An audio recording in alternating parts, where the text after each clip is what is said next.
अस्सलाम वालेकुम रहमतुल्लाहि व बरकातहू। जनाब आज बड़े दिनों बाद कम अज़ कम साल तो 1.5 साल बाद जनाब आज भाइयों वास्ते लाट लियांदी जनाब 9 पट्ठन पईयां और एक माशाल्लाह ब्रीडर ब्लैक बीतल च माशाल्लाह। ते वीडियो नार वे बिरा वीडियो ने स्किप ना करिया कि इंशाल्लाह अल्लाह दे फजल करम नाल बिल्कुल जायज़ और मकबूल राइट ते मिल सन। ते एक मेरी छोटी जी गुजारिश है कि जेडे मेरे दोस्त इस चैनल ते नवे ने मेरे चैनल फौजी गोट फार्म नू सब्सक्राइब कर लो और नाल ही बेल आइकन दबा दिओ कि इस तरह प्यारी प्यारी वीडियो बासानी बिरावां तक पहुँच सके। तो लो बिरा टोर फेर के विखाई ते इस तो बाद तुहानू लो बिरा पहले नंबर ते जोड़ा आ गए ने माशाल्लाह ब्लैक मक्खी चीनिया माशाल्लाह पट्ठा ने उम्र जी है 6-6 महीने माशाल्लाह उम्र है। खूबसूरत माशाल्लाह चीज़ ने कन्ना दे लेंथ भी वेख सकने चंगे लंबे कन्न और चंगी वेल च माशाल्लाह दुम चेक करते पे ने बिल्कुल तीर वाली कर सीधी। और बिरा आज रैट की गल की जाए अगर कोई एक दो लई सी उन्होंने रैट अलग उसी लेकिन कोई पूरी लाट लई सी जनाब शुरू तो रैट दसते पे जनाब 14,000 रुपये रैट करते पे तो 14,000 ही कोई फिक्स नहीं है बाटा रैट नहीं है। इंशाल्लाह अल्लाह दे फजल करम फिर भी प्यार मोहब्बत कर ली है। तो लो बिरा टोर फेर के फिर ही विखा रहे माशाल्लाह सेहतमंद और माशाल्लाह एक्टिव ने और खूबसूरत माशाल्लाह कलर दे विच ते लो बिरा वाइट मक्खी चीनी है और खट्टा मक्खी चीना ही माशाल्लाह आखदे पे खूबसूरत माशाल्लाह चीज़ ने उम्र जनाब 5 तो 6 महीने माशाल्लाह खूबसूरत चीज़ बिरा शुरू तो जनाब जानवर नू चारा वगैरह खवा के विखावन का मकसद यह होंदा है कि बिरा तुहानू पता लगे कि सेहतमंद और माशाल्लाह एक्टिव है। तो रैट की गल की जाए जनाब रैट का बिल्कुल मकबूल और जायज़ मुनासिब ने 14,000 रुपये रैट करते पे फिर भी प्यार मोहब्बत कर रही है। हालांकि जितने महंगाई आजकल जा रही है जनाब बच्चे का खिडौना लवन वग जाते हो भी कम अज़ कम 15,000 तो थले वर्के वाली गल ना करो।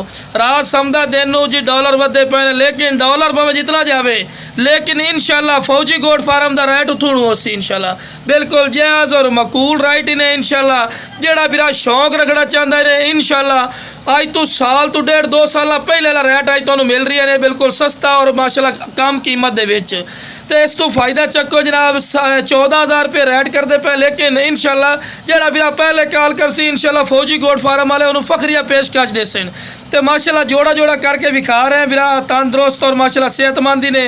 उस तो बाद जनाब है माशाल्लाह जोड़ा आ गए ने एक मक्खी चीना माशाल्लाह जोड़ा ने हासिलपुरी नस्ल चैन माशाल्लाह पट्टा 5 तो 6 महीने की उम्र है जनाब और खूबसूरत माशाल्लाह चीज़ ने पिया बिरा बिल्कुल कम राइट दे विच ने। हालांकि जितनी महंगाई हो चुकी बिरा इतना कुछ भी नहीं मिलती अजकल बकरी का बच्चा ही लवन वग जाओ मंडी के बेचते बिरा कम अज़ कम 12-13,000 रुपये तो घट कोई नहीं देता। लेकिन जनाब अज तुहानू बिल्कुल पुराने रैट दिते जनाब 2-2 साल पहले के रैट जो गंदम का रैट ही 1,200 रुपये मान होंगे तो भी बड़ी मुश्किल लेंदे से हुण तो 2,200 रुपये मान लै रहे हैं बिल्कुल सस्ते बिरा रैट ही ने। और माशाल्लाह इस तो फायदा चक्को बिरा तो लेकिन तुसी एक नहीं कर रहे भी 14,000 रुपये फौजी बिरा रैट लाए तो फिक्स हो सी। इस तो बाद जनाब है माशाल्लाह 9वें नंबर पर पट्ठ आ गई ने माशाल्लाह नागर दे विच आउंदी है ये भी माशाल्लाह खूबसूरत माशाल्लाह पट्ठ ने। इस तो बाद जनाब एंड ते माशाल्लाह 5 महीना का ब्रीडर ने बिरा क्योंकि जितना ही हाइट कर पट्ठ है उतना ही माशाल्लाह बकरा होना चाहिए। इस गल तुसी भी वेखते पे ने ये भी बिरा तुहानू उस 14,000 की रेंज दिसा है।